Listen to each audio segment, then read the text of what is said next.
एक समय की बात है, एक गांव में हरिराम नाम का एक सेठ रहता था। उसकी पत्नी का नाम बेला था। बेला और हरिराम दोनों ही श्री कृष्ण और राधा जी को बहुत मानते थे और उनकी कृपा से उनके घर में जुड़वा बच्चों ने भी जन्म लिया। जुड़वा बच्चों को पाकर के बेला और उसका पति बहुत प्रसन्न हुए।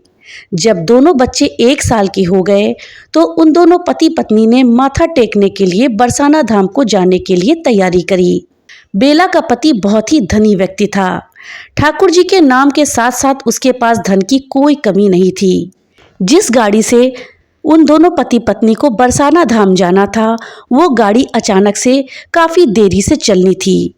बेला ने कहा कि कुछ भी हो जाए, हमें बरसाना धाम जाना ही है। इसलिए वो दूसरी गाड़ी में बैठ गए। रात का समय था। बेला और उसका पति उस गाड़ी में बैठ करके बरसाना धाम को चल पड़े। बेला अपने बच्चों को लेकर बैठी हुई थी। पास ही एक साधु महात्मा भी बरसाना धाम को जा रहे थे। रात को जब सब सो गए तो बेला का एक बालक, जो कि घुटनों के बल चलना शुरू हो गया था, न जाने वो नींद में घुटनों के बल चल करके कब उस साधु महात्मा के झोले में जाकर के सो गया। महात्मा को भी नहीं पता था कि कब बालक आकर के उनके झोले में सो गया है, और इसके बारे में बेला को भी कुछ नहीं पता चला और ना ही उसके पति को पता चला। जब सुबह हुई, बरसाना धाम आने वाला था तो साधु महात्मा उतर गए। लेकिन जब बेला उतरने लगी तो उसने देखा कि उसका एक बालक नहीं है, तो वो बहुत घबरा गई। उसने अपने पति को कहा कि हमारे 2 बालकों में से एक बालक कहाँ गया। तो उसका पति भी बहुत घबरा गया। घबराहट के कारण वो इधर उधर भागने लगे और अपने बच्चे को खोजने लगे, लेकिन उनको अपना बच्चा कहीं नहीं मिला। बेला का तो रो रो करके बुरा हाल हो गया। वो रो रो करके कह रही थी, हे प्रभु, हम तो आपके दर्शन करने के लिए आए थे, अपने बालकों को आपके यहाँ माथा टिकाने आए थे, लेकिन ये क्या हुआ, मेरे दोनों बालकों में से एक बालक कहाँ चला गया। बेला अपने बच्चों के वियोग में बार बार मूर्छित हो जा रही थी। उसका पति भी कभी बच्चे को संभालता तो कभी बेला को। बेला जब भी होश में आती अपने बच्चे के बारे में पूछती, लेकिन उसका बच्चा बहुत ढूंढने के बाद भी नहीं मिला। राधा जी की इच्छा थी कि उसका बालक का पलना तो कहीं और लिखा था। बेला निराश होकर अपने पति से बोली कि मैं अब दर्शन करने नहीं जाऊंगी, जब तक मेरा बालक नहीं मिल जाता तब तक मैं राधा जी और श्री कृष्ण जी के दर्शन नहीं करूंगी। उसके पति ने उसको बहुत समझाया, लेकिन बेला की ऐसी दुर्दशा को देखकर वह भी उसको ज्यादा नहीं कह सका और वापस रोते बिलखते घर को आ गया। उधर जब महात्मा ने बरसाना धाम जाकर के अपने झोले को खोला तो उसमें देखा कि एक बालक बैठा हुआ है। वो हैरान रह गया कि ये मेरे झोले में बालक कहाँ से आ गया। वो इधर उधर बाहर निकल करके देखने लगा, लेकिन बालक के माता पिता के बारे में या किसी अन्य जानकारी के बारे में कोई जानकारी नहीं मिली। अब थक हार कर महात्मा ने उसको राधा जी का आशीर्वाद समझ करके अपने पास रख लिया। वो महात्मा जी राधा जी के अत्यंत भक्त थे। हर रोज राधा जी के मंदिर में खूब सेवा किया करते थे। राधा जी के मंदिर में वो साधु किशोरी जी के वस्त्रों को व्यवस्थित करते, राधा जी के मंदिर की बुहारी करते और साथ साथ में बालक को भी ले जाते। इस तरह से धीरे धीरे उस बालक में भी साधु के संस्कार आने शुरू हो गए। सब काम करने के बाद वो बालक और महात्मा मधुकरी मांगकर अपना पेट भरते थे। अब धीरे धीरे बालक बड़ा होने लगा। अब राधा जी की सेवा करते उसको राधा जी की हर अदा के बारे में पता चल गया था। कब राधा जी प्रसन्न हैं, राधा जी को आज कौन सा वस्त्र धारण करने का मन कर रहा है, राधा जी को कौन सा भोजन खाने का मन कर रहा है, उसको राधा जी के हाव भाव का पता चल जाता था। तो वो साधु जी को बोलता था, राधा जी को ये भोजन का भोग लगाइए, ये वस्त्र धारण कराइए। साधु जी उसका सब कहना मानते थे और उसको राधा जी का बेटा कहने लगे।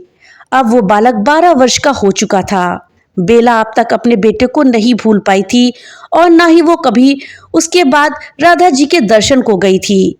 एक दिन बेला के पति को बरसाना धाम के पास ही किसी काम से जाना था। वो सेठ वहां पर गया तो उसकी बहुत इच्छा हुई कि वो आज राधा जी के दर्शन करने के लिए जाए। बेला को बिना बताए ही वो राधा जी के दर्शन करने चला गया। जब वो वहां पर राधा जी के दर्शन कर रहा था, तभी उसे वहां पर एक बालक दिखाई दिया। उसको लगा कि इस बालक को मैंने कहीं देखा हुआ है, क्योंकि जुड़वा बच्चे होने के कारण उसके बेटे की शक्ल उसके लड़के से मिलती जुलती थी। उस लड़के को इतनी लगन से राधा जी की सेवा करते देख करके बेला का पति अंदर ही अंदर बहुत प्रसन्न हो रहा था कि इस लड़के में राधा जी के प्रति कितनी श्रद्धा है, कितने अच्छे संस्कार इसके माता पिता ने इस बालक को दिए हैं। तभी वो वहां पर महात्मा आकर उस बालक को आकर के बोले, चलो बेटा, मधुकरी का समय हो गया है, चलो मांग कर लाते हैं।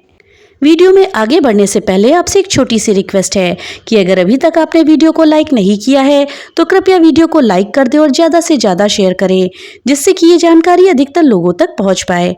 और हाँ, अगर चैनल पर पहली बार आए हैं तो कृपया चैनल को सब्सक्राइब कर दें और बेल आइकन दबाना ना भूलें, जिससे कि मेरी वीडियो सबसे पहले आप तक पहुँच सके। तो चलिए वीडियो में आगे बढ़ते हैं। बेला के पति ने देखा कि क्या ये लड़का इस साधु महात्मा का बेटा है। वो जाकर उस साधु महात्मा को बोला, बाबा, क्या ये आपका बालक है?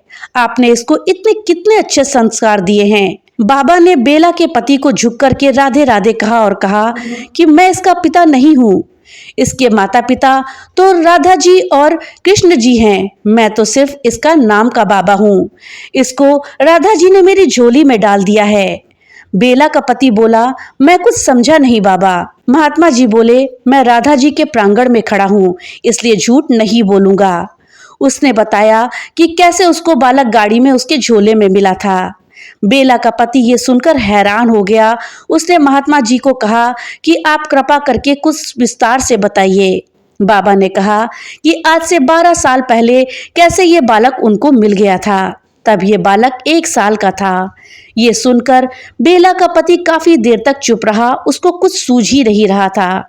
वो कभी बालक को देखता तो कभी साधु महात्मा को देखता और कभी राधा जी की तरफ देखता। हे राधा जी, ये कैसी लीला है? आपने एक दिन हमारे बालक को छीन लिया था हमसे, और आज इतने वर्षों बाद इस रूप में मेरा बालक मेरे सामने आएगा, यह तो मैंने सोचा ही नहीं था। उसने बाबा को बताया कि उस समय मैं और मेरी पत्नी उस गाड़ी में सफर कर रहे थे, तब हमारा भी एक बालक गुम हो गया था। तब से मेरी पत्नी का बुरा हाल है। तब महात्मा ने कहा कि ये सब राधा जी की लीला है, किसको कहाँ पलना है ये तो वही जाने। बेला का पति झोली फैलाकर उस बाबा के चरणों में पड़ गया और कहने लगा, कृपया मेरा बालक मुझे वापस कर दे बाबा। मेरी पत्नी का उसका इंतजार करते करते बुरा हाल हो गया है। महात्मा ने कहा कि ये मेरा बालक नहीं है, ये तो राधा जी का बच्चा है। आप राधा जी से आज्ञा लेकर के इसको अपने साथ ले जा सकते हैं। उस बालक को जब ये पता चला कि मैं इन साधु महात्मा का नहीं बल्कि जो व्यक्ति सामने खड़े हैं उनका बालक हूं, तो उसको तो विश्वास ही नहीं हुआ। जब महात्मा ने उसको दोबारा कहा कि यही तुम्हारे पिताजी हैं, आज से तुम उनके साथ रहोगे, तो वो एकदम से अपनी जगह से थोड़ा पीछे हटता हुआ बोला, नहीं बाबा, मैं राधा जी और आपको छोड़कर कहीं नहीं जाऊंगा। लेकिन महात्मा ने कहा, बेटा, तुम्हारी जन्म देने वाली माता तुम्हारा इंतजार कर रही है। उस बालक को महात्मा जी ने इतने अच्छे संस्कार दिए थे कि वो अपने पिताजी और माता की व्यथा को सुनकर उसका मन पसीज गया। किशोरी जी की आज्ञा लेकर अपने पिता के साथ वो अपने घर को चला गया। अपने खोए हुए बेटे को अपने सामने पाया तो बेला को विश्वास ही नहीं हुआ। जब उसके पति ने उसको विश्वास दिलाया कि ये हमारा ही बेटा है, कैसे वो महात्मा के झोले में चला गया था, तो फिर बेला ने अपने बेटे को बहुत प्यार किया। अब उसका बेटा वही रहने लगा, लेकिन उसका मन तो राधा जी के चरणों में लगा हुआ था। उसका यहाँ पर रहना बहुत मुश्किल हो रहा था। उसको महात्मा बाबा और राधा जी की बहुत याद सता रही थी, लेकिन वो अपने माता पिता को भी दुखी नहीं करना चाहता था। अब उसके माता पिता ने उसको पढ़ने के लिए स्कूल में दाखिल करवा दिया, लेकिन पढ़ाई में उसका बिल्कुल भी ध्यान नहीं लगता था। जब भी वो कभी अपनी कॉपी किताबों को खोलता तो उसको बस राधा जी और ठाकुर जी कभी नृत्य करते नजर आते तो कभी निकुंज में विहार करते नजर आते। वो अपनी किताबों को देख देख कर आंसू बहाता रहता, लेकिन किसी को पता न लगने देता। परीक्षा के दिनों में जब भी वो परीक्षा देता तो उसको कुछ ना समझ में आता कि वो क्या लिख रहा है।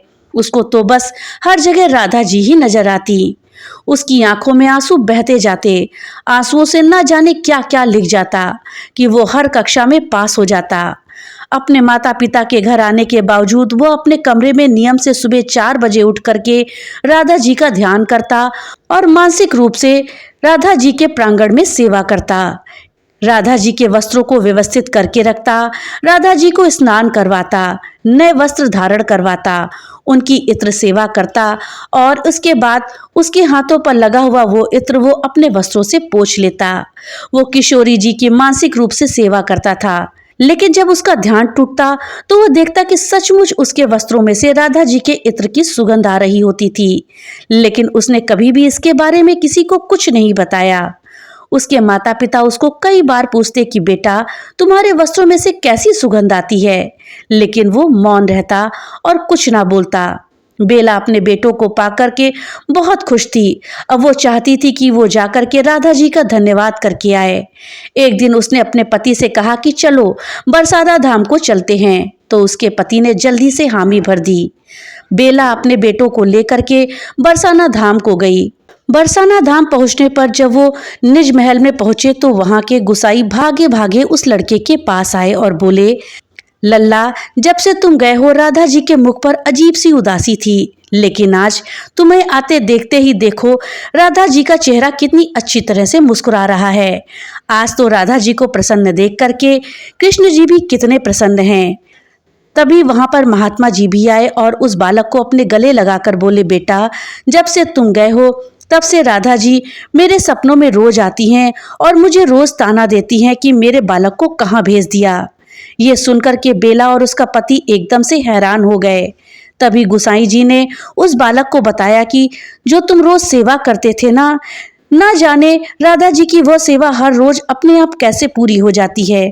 उनके कपड़े हमें बिल्कुल सही ढंग से व्यवस्थित रूप में पड़े मिलते हैं, उनके कपड़े धुले हुए मिलते हैं, ना जाने तुम्हारी कमी कौन पूरी करके जाता है। वो बालक एकदम से हैरान रह गया कि क्या मेरी मानसिक रूप से की गई सेवा भी राधा जी ने स्वीकार करी है। बेला और उसके पति ने देखा कि वास्तव में आज राधा जी और कृष्ण जी अत्यंत ही प्रसन्न मुद्रा में उसके बेटे को निहार रहे हैं। ऐसे लग रहा है कि जैसे वो बाहें फैलाकर उसको गले लगाना चाहते हैं। राधा जी की ऐसी ममता अपने बेटे के प्रति देख करके बेला की आंखों में आंसुओं की धारा बहने लगी।